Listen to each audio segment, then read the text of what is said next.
The great hall of the Galactic Council stretched like a crystal cathedral into the purple sky of Nexus Prime. 47 different species had their seats here, each one representing millions of worlds and billions of lives.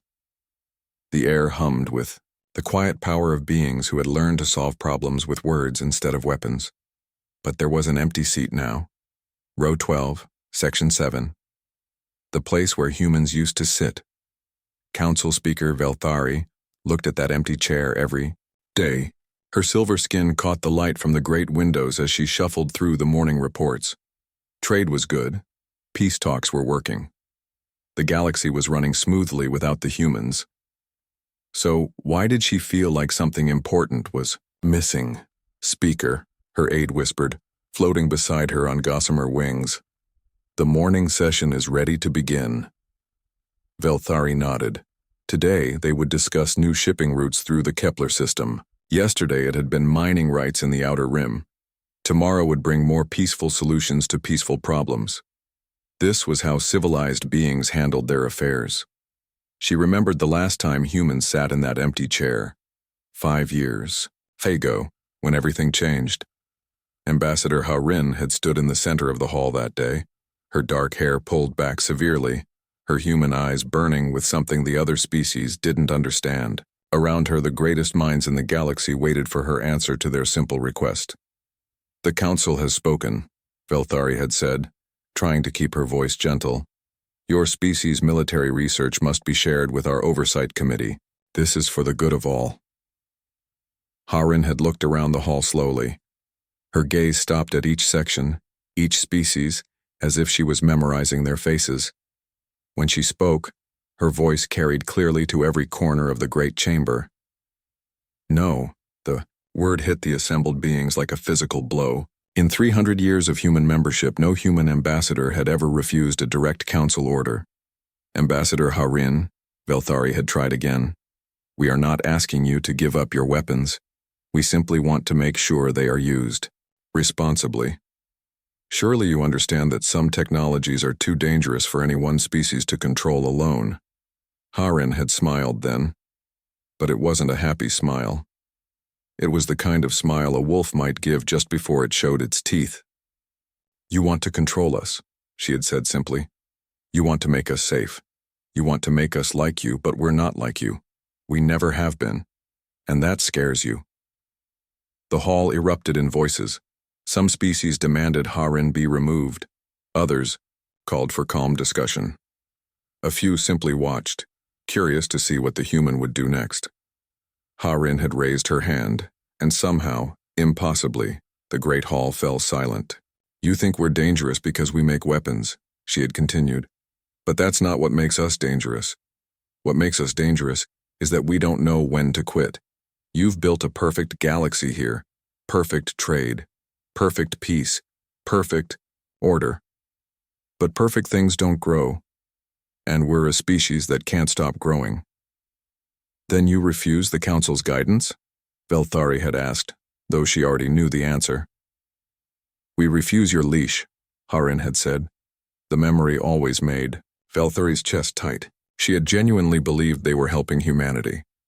The humans were so young, so violent, so unpredictable. Left alone, who knew what terrible weapons they might create? What wars they might start? But as she looked at that empty chair, she wondered if they had made a mistake. The vote to expel humanity had been swift. 38 species voted yes. Only 9 voted no. It was the right decision, everyone agreed. The galaxy would be safer without human unpredictability, and it had been safer. 5 years of perfect peace. 5 years of problems solved with committees and discussion groups. 5 years of exactly the kind of civilization the Council had always wanted to build. So why did reports keep crossing her desk that made her nervous? Trade Captain Zeklos had filed a report 3 months ago about strange energy readings in the outer systems. Security Chief Morden kept mentioning rumors of ghost ships that appeared on scanner screens and then vanished. Even the pirates seemed nervous lately, talking about encounters with vessels that didn't match any known design. But these were just rumors. Probably nothing. The humans had been exiled to the Rim worlds, far from any major trade routes. Intelligence? Reports suggested they were struggling just to survive on their few remaining colonies. They certainly weren't building mystery ships or causing problems for anyone. Were they? In the deep black between the stars, a message traveled along quantum channels that no Council scanner could detect. It bounced from relay to relay, each one hidden in the shadow of asteroids or buried in the magnetic fields of dead stars. The message was simple. The time is almost here. On New Defiance, humanity's largest remaining colony, Harin received the message in her underground command center. She was older now, her face lined with 5 years of exile and planning. But her eyes still burned with that same fire that had defied the Galactic Council. Around her, dozens of humans worked at control stations. Maps of the galaxy covered the walls, marked with symbols only they understood. Red dots showed Council worlds. Blue showed human colonies. Yellow marked something else entirely. Supply caches, hidden shipyards, and secret bases that the Council didn't know existed. Status report, Harin said, her voice calm but commanding. Quan looked up from his engineering station. He was a thin man with quick hands and quicker eyes, the kind of person who could fix anything or build something impossible from spare parts. The project is on schedule. Another month, maybe less. Security? Jinha answered from his position near the communications array.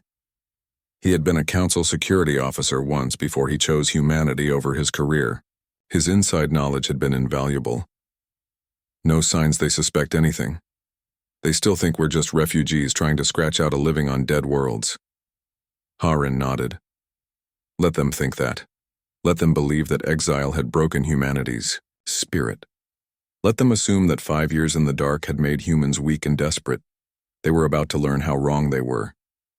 The truth was, humans didn't break under pressure. They adapted. They learned. They became something new and dangerous and wonderful, and they were almost ready to show the galaxy exactly what they had become. Send word to all stations, Harin commanded. Tell them it's time to come home. But home wasn't Earth anymore. Home wasn't even a place. Home was the moment when humanity would prove that exile wasn't punishment. It was preparation. The galaxy had forgotten their name. Soon, they would remember why that had been a mistake. In the darkness between stars, something moved. Something the Council's sensors couldn't detect and their minds couldn't comprehend. Something human was coming, and the perfect galaxy was about to become perfectly unpredictable once again. The asteroid belt in the Kepler system looked empty to any ship that passed through. Just rocks and ice floating in the dark, worthless chunks of stone that nobody wanted. The perfect place to hide something important. Deep inside the largest asteroid, Quan wiped sweat from his forehead and stepped back to admire his work. The tunnel stretched ahead of him for almost 2 miles, carved from solid rock by human hands and human machines. But this wasn't just a tunnel, it was a shipyard. How much longer? Rex asked, floating up beside him in a work suit. The pilot's grin was visible even through his helmet faceplate. Rex had always loved impossible projects, and this was the most impossible thing any human had ever attempted. 2 weeks, maybe 3, Quan replied, checking the readings on his tablet. The power core is finally stable. The hull plating is almost complete, but the weapons systems, he shook his head. I'm still not sure they'll work without tearing the ship apart. Rex laughed, the sound crackling through the comm system. Since when do humans build things that are guaranteed to work? Half the fun is finding out if your crazy ideas will kill you or save you. That was very human thinking, Quan realized. Other species tested everything 100 times before they built it. Humans built it first and fixed the problems later. It drove the Council crazy. But it also meant humans could create things that careful, logical species would never even attempt. Around them, hundreds of human workers moved through the asteroid like busy ants. Some welded hull plates. Others installed computer systems. A few worked on the massive engines that would power humanity's greatest creation. They had been working for 3 years now, ever since Harin had approved the project. Any word from the surface teams? Quan asked. Rex's grin faded slightly. Jake's group found another hegemony scout ship yesterday. That's the 5th one this month. They're getting closer to council space. The hegemony. Even the name made Quan's skin crawl. While the council had been enjoying their perfect peace, something nasty had been growing in the galaxy's outer rim. A group of species that believed strength was the only law that mattered. They took what they wanted and destroyed what they couldn't take, and they were moving toward council territory like a slow, deadly wave. "Does the council know?" Quan asked. "They know something's happening," Rex said. "But they think they can handle it with diplomacy and trade agreements. They don't understand what's coming." But humans understood. During their 5 years of exile, they had been watching, listening, learning. While council species lived in their protected core worlds, humans had been surviving on the rim, where things were dangerous and life was hard. They had seen the hegemony's work firsthand. They knew what happened to peaceful species when the hegemony arrived. On the bridge of a human scout ship called the Lucky Break, Jake Morrison studied the latest intelligence reports. The ship was small and fast, designed to slip through space without being noticed. Perfect for the kind of work humans had been doing for the past 5 years. "Captain," his communications officer called out, "we're getting a transmission from the Vortani system." Jake frowned. The Vortani were a council species, peaceful traders who had never hurt anyone. Their system was still deep in council territory, far from the hegemony advance. "Put it through." The message that came through the speakers was broken and desperate. "Under attack. Ships everywhere. They're not listening to our surrender. Please, anyone who can hear this. They're killing everyone." Then silence. Jake stared at the empty communications screen for a long moment. The Vortani system was 3 days from the nearest council patrol. By the time help arrived, there would be nothing left to save. But there was a human ship only 6 hours away. "Sir?" his pilot asked quietly. "Orders?" Jake thought about his orders from Harin. "Stay hidden, gather intelligence. Don't reveal human capabilities to anyone, including council species." The plan depended on humanity remaining invisible until the right moment. But those were Vortani dying, peaceful beings who had never done anything wrong except trust that the council would protect them. "Set course for Vortani Prime," Jake ordered. "Maximum speed." "Sir, our orders?" "I'll deal with Harin later," Jake said grimly. "Right now there are people dying who don't deserve it." The Lucky Break dropped out of hyperspace at the edge of the Vortani system to find exactly what Jake had expected. 3 massive hegemony warships hung in space around the Vortani homeworld like metal vultures. The planet's surface glowed with fires and debris from destroyed orbital stations drifted in slowly expanding clouds. "Sensors show no Vortani ships left," his sensor operator reported. "Looks like they surrendered quickly, but the hegemony is finishing the job anyway." Jake's jaw tightened. The hegemony didn't take prisoners or accept surrender. They took what they wanted and destroyed everything else. It was simpler that way. "Can we help anyone?" Jake asked. "There's an evacuation ship trying to escape the system," the pilot reported. "Civilian vessel, maybe 1,000 people aboard. But those hegemony fighters are closing in fast." Jake looked at the tactical display. 3 hegemony warships, dozens of fighters, and weapons that could crack planets. Against 1 small human scout ship with experimental weapons and a crew of 20, any logical species would retreat. Any careful species would call for backup. Any wise species would realize they were outnumbered and outgunned, but humans weren't, logical, careful, or wise. "All hands battle stations," Jake announced. "Let's show these hegemony bastards what happens when they pick on innocent people." "Sir," his weapons officer said nervously, "we've never tested the new plasma cannons in actual combat. They might overload and then we'll find out together," Jake said, settling into his command chair. "Target the nearest hegemony fighter squadron. All weapons, fire when ready." The Lucky Break dove toward the hegemony formation like an angry wasp, its experimental weapons blazing. The first shots missed completely. The second volley took out 2 fighters and damaged a third. By the third volley, Jake's crew had figured out how their untested weapons actually worked. "Hegemony ships are turning toward us," the sensor operator called out. They look confused. Jake grinned fiercely. Of course they were confused. Council ships fought in predictable patterns, following established tactics and careful battle plans. But this wasn't a council ship. This was a human ship, flown by humans who had spent 5 years learning to survive in impossible situations. Evasive maneuvers, Jake ordered, and somebody get me a firing solution on that lead warship. The lucky break twisted through space in patterns that would have made council pilots sick. Rex had trained Jake's pilot personally, and Rex believed that unpredictability was better than armor. The hegemony ships tried to follow, but their massive warships couldn't match the scout ship's wild maneuvers. Their weapons fire went wide while the lucky break's experimental plasma cannons found their targets again and again. Evacuation ship is clear of the system, the communications officer reported. 1,000 Vortani civilians safe. Good, Jake said, watching as another hegemony fighter exploded. Now let's see if we can send these bullies a message they won't forget. But even as the lucky break fought its impossible battle, Jake knew this was just the beginning. The hegemony was coming, and the Council's peaceful methods wouldn't stop them. Soon, very soon, the galaxy would need something the Council had tried to eliminate.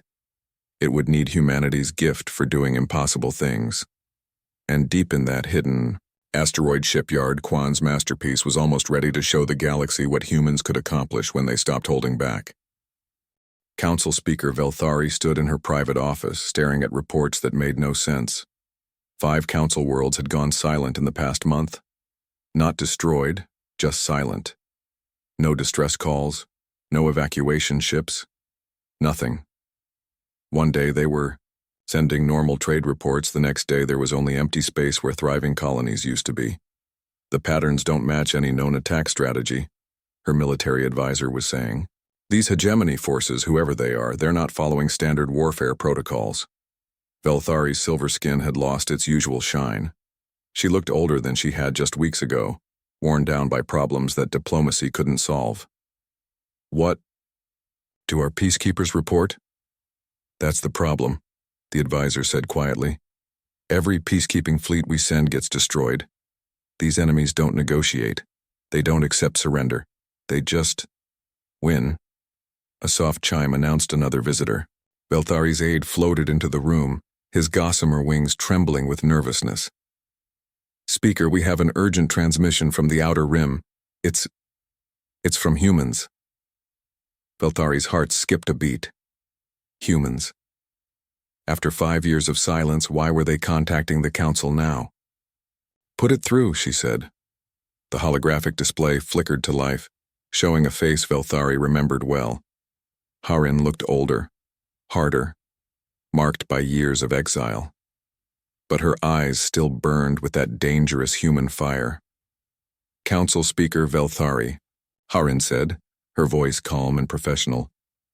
I request permission to address the Council on a matter of galactic security. You have no authority to address the Council, Velthari replied, though her voice lacked conviction. Humanity was expelled from... I know what we were expelled for, Harin interrupted. We were too dangerous, too unpredictable, too human. But right now the galaxy has a bigger problem than us, and we might be the only ones who can solve it. Before Velthari could respond, alarms began wailing throughout the Council building. Her aide's wings turned pale with fear. Speaker, we have incoming ships.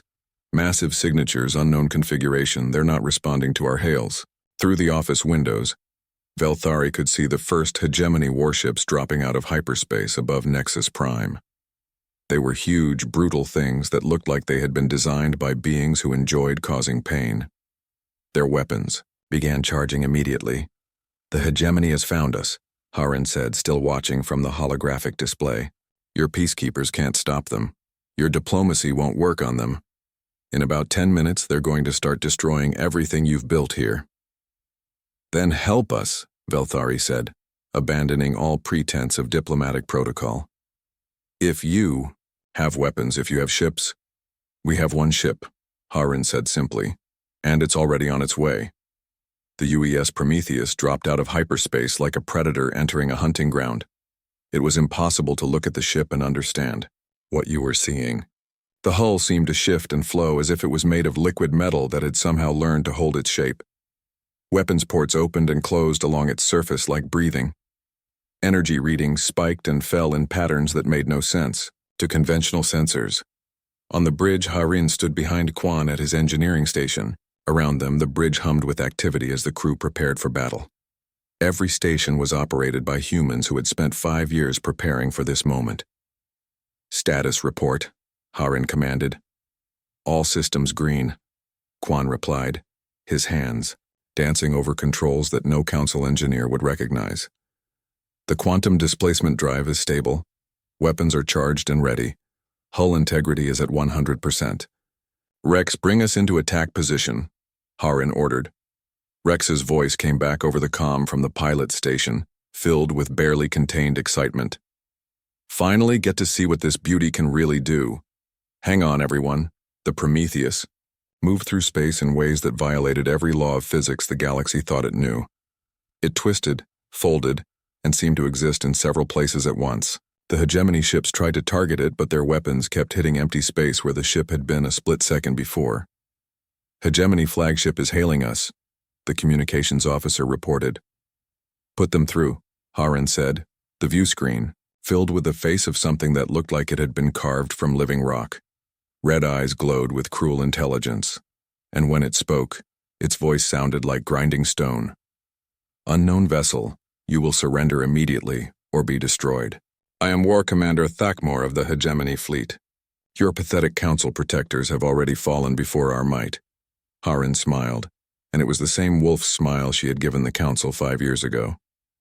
"I'm Ambassador Harin of the human ship Prometheus, and we're not here to surrender." The War Commander's rocky face twisted in confusion. "Human? Impossible. Humans were exiled from this galaxy. They are refugees, weak and scattered." "We were exiled," Harin agreed. "And that was the best thing that ever happened to us. Rex, show him what we learned while we were away." The Prometheus suddenly accelerated to impossible speeds, appearing directly above the Hegemony flagship before anyone could react. Its weapons fired, not energy beams or projectiles, but something that seemed to tear holes in reality itself. The flagship's shields, designed to stop the most powerful council, weapons simply collapsed. What are you?" The war commander gasped as his mighty warship began to break apart. "We're what happens when you try to cage something that was born to be free," Harin replied. Then she cut the transmission. In the council chambers, 47. Species watched in stunned silence as the impossible human ship danced between hegemony warships like a shark among minnows. Every attack they tried failed. Every strategy they used was countered before they could complete it. "How is this possible?" someone whispered. Velthari knew. She had always known, deep down. Humans didn't follow the same rules as other species. They didn't accept limitations the way civilized beings were supposed to. When faced with impossible problems, they found impossible solutions. "It's because they're human," she said quietly. The battle was over in less than an hour. 5 massive hegemony warships, each one capable of conquering entire star systems, reduced to drifting scrap metal by a single human vessel that shouldn't have been able to exist. But it did exist, and now it hung in space above Nexus Prime like a dark promise. Harin's image appeared again on the Council's main display screen. She looked exactly the same as she had 5 years ago when they expelled her, dangerous, determined, and completely unafraid. "Council Speaker Velthari," she said formally, "I request permission to dock. The human delegation would like to discuss terms." "Terms?" Velthari asked weakly. "For our return to galactic society," Harin said. "You see, the hegemony isn't just going to stop because we destroyed one fleet. They have hundreds of ships, thousands of worlds, and they're coming for everyone who isn't strong enough to stop them." She paused, letting that sink in. "The good news is, humans are very good at stopping bullies. The bad news is, we're not the same species you exiled 5 years ago. We've grown, we've learned, we've become something new." "What do you want from us?" Velthari asked. Haren's smile was sharp as a blade. Nothing. We don't want anything from you, but we're willing to offer you something you need very badly. Which is? A chance to survive what's coming. But first, you need to understand something important. We're not coming back to beg for our old seat at your table. We're not asking to rejoin your council. Haren's eyes blazed with that familiar, human fire, but now it burned brighter than ever. We're here to save your galaxy, whether you want us to or not. The council meeting room had never been so crowded. Representatives from all 47 species filled the Great Hall, their voices mixing into a chaos of fear and confusion. Outside the crystal windows, the Prometheus hung in space like a dark, metal cloud, its impossible hull shifting and flowing in patterns that hurt to look at. Haren stood in the center of the room, exactly where she had stood 5 years ago when they cast her out. But everything else had changed. Then, she had been alone, defiant, asking them to understand humanity's nature. Now she was calm, confident, offering them salvation. The hegemony fleet that attacked you today was just a scouting force, Haren announced, her voice carrying clearly through the Great Hall. Their main battle groups are still 6 months away. When they arrive, they will bring enough firepower to burn every council world to ash. Council Speaker Velthari's silver skin had lost all its shine. How do you know this? Because we've been watching them for 5 years, Haren replied simply. While you lived in your protected core worlds, we survived on the rim where the hegemony has been testing their strength. We've seen what they do to peaceful species. We know how they think, how they fight, and most importantly, how they can be beaten. A representative from the Kalari species stood up, his blue scales rippling with anger. You disappeared for 5 years. You ignored all our attempts at contact, and now you expect us to trust you? Haren turned to face him directly. We didn't disappear. We prepared. There's a difference. She gestured, and the room's holographic display system activated. Images filled the air above the assembled representatives, star charts marked with human symbols, technical blueprints that made no sense, and ship designs that looked more like art than engineering. This is what humanity accomplished during our exile, Haren continued. We built a network of hidden bases across 50 star systems. We developed technologies that your scientists said were impossible. We trained crews who could operate equipment that would kill anyone else who tried to use it. Quan stepped forward from his position behind Haren. His human face was calm, but his eyes burned with the same dangerous fire as his ambassador. We studied every species in the galaxy, their strengths, their weaknesses, their technologies. We learned from council databases, hegemony equipment, even ancient ruins from civilizations that died before most of you learned to fly. While you pursued perfection through consensus, Haren added, we pursued evolution through adversity. Every failure taught us something new. Every impossible situation forced us to become something better. The Kalari representative's scales flattened against his skin. You're saying you're superior to us now? Haren's smile was sharp but not cruel. No, we're saying we're different. You built a galaxy based on peace, cooperation, and careful planning. It's beautiful, it's stable, it works perfectly, as long as everyone follows the same rules. She pointed toward the windows where space still glowed with the debris of destroyed hegemony ships. But the hegemony doesn't follow your rules. They don't want to negotiate or compromise. They want to conquer and destroy. And when faced with an enemy like that, your greatest strength becomes your greatest weakness. Velthari leaned forward, in her speaker's chair. What do you mean? You think like civilized beings, Jinha said, stepping out from the human delegation. His voice carried the authority of someone who had served the council faithfully before choosing a different path. You assume your enemies will be reasonable. You plan for battles where both sides want to minimize casualties. You build weapons designed to disable, not destroy. He gestured toward the tactical displays still showing the recent battle. The hegemony doesn't think like that. They build weapons to kill as many beings as possible. They plan battles where surrender means slavery or death. They are unreasonable, unfair, and completely willing to sacrifice everything for victory. So how do we fight them? Asked a representative from the peaceful Meridian colonies. Rex's voice crackled through the communication system from the Prometheus. You don't fight them. We do. The human pilot's image appeared on the main display screen, his wild grin visible even through the static. See, the thing about humans is that we're really good at being unreasonable when we need to be. While you were learning diplomacy, we were learning how to win fights that couldn't be won. Haran nodded. During our exile, we encountered hegemony forces 17 times. We were always outnumbered, always outgunned, always fighting with inferior equipment, and we won every single engagement. How? Velthari whispered. By being more human than they expected, Jake Morrison said, stepping forward from the delegation. The human strategist's eyes were cold as winter stars. The hegemony conquers species that fight predictably. They study your tactics, learn your patterns, and then overwhelm you with superior force. He activated a new set of holographic displays, showing battle formations that looked more like abstract art than military strategy. But humans don't fight predictably. We change our tactics in the middle of battles. We use strategies that shouldn't work. We take risks that would terrify any logical being. And when everything goes wrong, we improvise. The hegemony has conquered 43 different species, Haran continued. Every one of those species fought bravely, fought intelligently, and fought according to established military doctrine. And every one of them lost because they were too civilized to do what was necessary.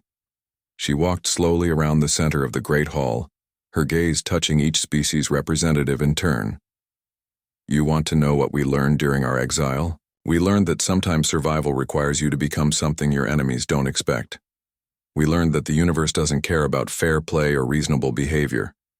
We learned that when civilization fails, you need something uncivilized to save it. The hall fell silent except for the soft hum of life support systems and the distant rumble of the Prometheus's impossible engines. So what happens now? Velthari asked quietly. Now you have a choice, Haran replied. You can try to handle the hegemony your way, with diplomacy, careful planning, and civilized warfare. In 6 months, when their main fleet arrives, you'll discover that civilized methods don't work against uncivilized enemies. She paused, letting the weight of her words settle over the assembled representatives. Or you can let us handle them our way. We'll fight the kind of war that the hegemony understands, brutal, unpredictable, and completely without mercy. We'll become the monsters they fear so you don't have to. And what do you want in return? Asked the Kalari representative. Haran's smile was sad and fierce at the same time. Nothing. We're not asking for our old seat back. We're not demanding payment or territory or recognition. We're offering to save your galaxy because it's the right thing to do. She looked directly at Velthari. You exiled us for being too human. But being human isn't something you can exile. It's something you become when faced with impossible choices. The hegemony thinks they're conquering a galaxy of peaceful, predictable species. They're about to discover that there's at least one species that refuses to be conquered. Haran's eyes blazed with the fire that had defied the Council 5 years ago, but now it burned brighter and more dangerous than ever. They're about to learn what happens when you threaten something that humans care about. And we care about this galaxy, even the parts that don't want us in it. The Great Hall remained silent as 47 species contemplated their choice. Trust the humans who had become something unprecedented during their exile, or face the hegemony with civilized weapons and civilized tactics. Outside the windows, the Prometheus waited like a promise of salvation or a threat of transformation. Both, perhaps, because that was the most human thing of all. 6 months later, the Andromeda Nexus burned with the light of 1,000 dying stars. The hegemony's main fleet had arrived exactly when Haran predicted, 500 warships strong, carrying enough firepower to crack worlds and burn solar systems. They came expecting to find the same peaceful galaxy they had been conquering for decades. Instead, they found something that shouldn't exist. War Admiral Korthval stood on the bridge of his flagship Worldbreaker, staring at sensor readings. That made no sense. Where he expected to see scattered Council forces running in fear, he found a battle line that stretched across 3 star systems. Council ships flew alongside vessels he didn't recognize, sleek, impossible things that seemed to bend space around themselves. "What are those ships?" he growled, his rocky features twisted in confusion. "Unknown design, sir," his sensor officer replied nervously. "They don't match any Council blueprints in our database. Energy signatures are strange, almost like they're not entirely in this dimension." Korthval's red eyes narrowed. The hegemony had conquered 43 species by studying their enemies, learning their weaknesses, and overwhelming them with superior force. But you couldn't study something that had never existed before. "Open a channel to all enemy vessels," he commanded. "This is War Admiral Korthval of the Hegemony Fleet. Surrender now and some of you may live as slaves. Resist and we will burn every world you hold dear." The reply came from a single ship at the center of the impossible formation. The voice was calm, human, and completely unafraid. "This is Admiral Haran of the Galactic Defense Force," came the response. "You have 30 seconds to turn your fleet around and leave this galaxy. After that, we'll consider you hostile." Korthval laughed, a sound like grinding stone. "You dare threaten the hegemony with your handful of ships?" "Not threatening," Haran replied. "Warning, there's a difference." On the bridge of the Prometheus, Haran watched the tactical display with calm eyes. Around her, humans and Council species worked together at stations that had been designed by human ingenuity and built with Council resources. The alliance had taken months to forge, but it had been worth every argument and negotiation. "Fleet status?" she asked. Quan looked up from his engineering station, his face grim but determined. "All human ships report ready. Quantum displacement. Drives are stable. Weapons are charged and waiting." "Council forces?" Haran asked. Jinha, now serving as liaison between human and Council crews, checked his displays. 200 Council ships in formation. They're nervous, but they're holding position."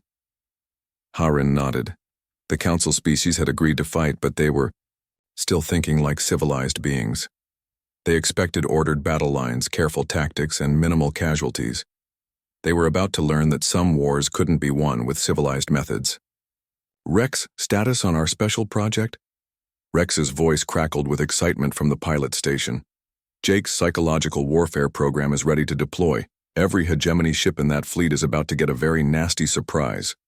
"And our volunteers?" Haran asked quietly. The bridge fell silent for a moment. During the 6 months of preparation, something unprecedented had happened. Representatives from 12 different Council species had asked to serve aboard human ships. They wanted to learn what it meant to fight the human way. "They're ready," Jinha reported. "Scared, but ready." Haran smiled sadly. Fear was good. Fear meant they understood what they were about to face. "Then let's show the hegemony. What happens when you threaten a galaxy that refuses to be conquered?" The battle that followed would be studied for centuries, though most historians would never understand what really happened. The hegemony came expecting another easy conquest. Their massive ships arranged in the same formations that had crushed dozens of other species. The human response was unlike anything the galaxy had ever seen. Instead of meeting the hegemony in ordered battle lines, human ships seemed to appear and disappear at random. They struck from impossible angles, using weapons that tore holes in reality itself, then vanished before the enemy could respond. But the real weapon wasn't technology. It was psychology.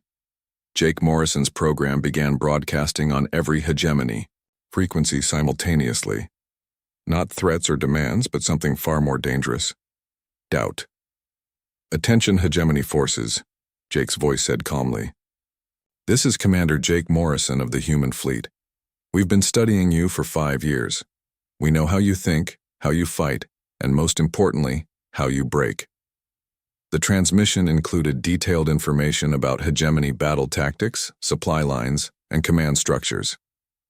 Information that should have been impossible for any enemy to acquire. "You've conquered 43 species," Jake continued, "because they all fought the same way. They used logic. They followed rules. They tried to minimize casualties and win through superior strategy." Hegemony ships began to falter in their formations as crews realized the humans knew things they shouldn't know. But we don't fight that way. We studied every species you destroyed. We learned from their mistakes. And we spent 5 years becoming something you've never faced before, an enemy that refuses to follow any rules at all. War Admiral Korthval watched his perfect battle plan fall apart as human ships danced between his formations like ghosts. His weapons couldn't lock onto targets that seemed to exist in multiple places at once. His tactics failed against enemies who changed their strategy every few minutes. "Sir," his communications officer called out, "we're receiving surrender requests from 17 of our own ships." "What?" Korthval roared. "The humans are broadcasting psychological profiles of every hegemony crew member," the officer explained, his voice shaking. "They know our names, our families, our fears. They're offering safe passage to anyone who abandons the fleet." This was impossible. The hegemony ruled through fear and absolute loyalty. Their crews would never abandon their posts, never question their orders, never. Another dozen ships peeled away from the hegemony formation, their crews choosing surrender over certain death. "How?" Korthval whispered. His answer came from the Prometheus itself, which had somehow appeared directly in front of his flagship, without triggering any alarms. "Because we're human," Harin's voice said over the communication system. "And humans don't just fight wars, we win them." The Prometheus fired once, not at the Worldbreaker's weapons or engines, but at its communications array. Suddenly, War Admiral Korthval couldn't speak to his fleet, couldn't coordinate his attacks, couldn't maintain control over his forces. "Your fleet is breaking apart," Harin continued calmly. "Half your ships are surrendering. The other half are so confused they're firing at each other. This is what happens when an unstoppable force meets an immovable object. The force learns that nothing is really unstoppable." The battle lasted 18 hours. When it ended, the most powerful fleet in hegemony history was scattered across 3 star systems. Some ships had surrendered, others had been destroyed. Many had simply fled, their crews too broken to continue fighting. But the real victory wasn't military, it was philosophical. Standing in the council chambers once again, Harin faced the assembled representatives of 47 species. But this time she wasn't alone. Human officers stood beside council admirals.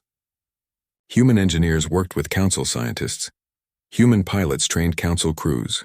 "The hegemony threat is ended," Harin announced. "Not just for now, but forever.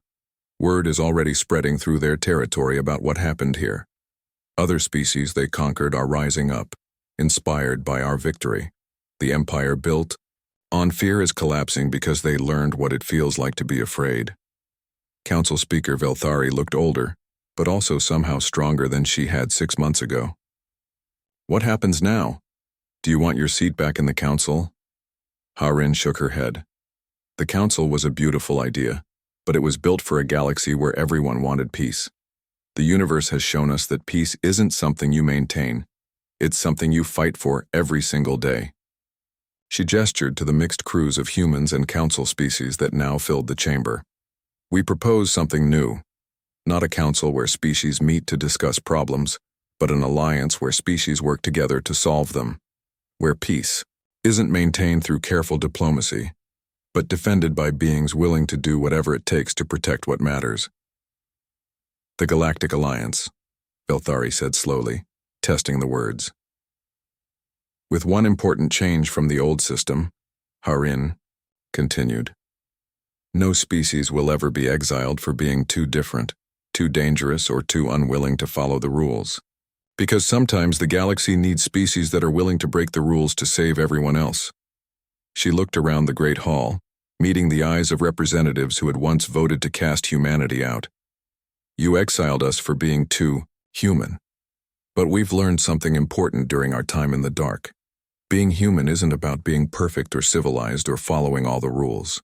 Harin's eyes burned with that same fire that had defied the council 7 years ago, but now it was tempered by wisdom and sacrifice. Being human means refusing to give up when everyone tells you the situation is hopeless. It means protecting the innocent even when it costs everything. It means growing stronger through adversity instead of breaking under pressure. She smiled, and for the first time in years it was a truly happy expression.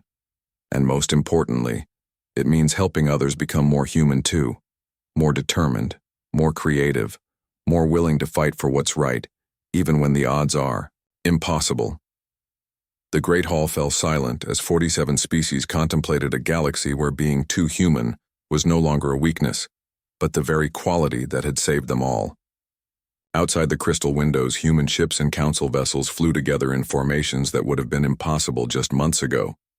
The galaxy had learned what it meant to be human, and humanity had learned that sometimes being exiled was the best thing that could ever happen, because it had taught them who they really were.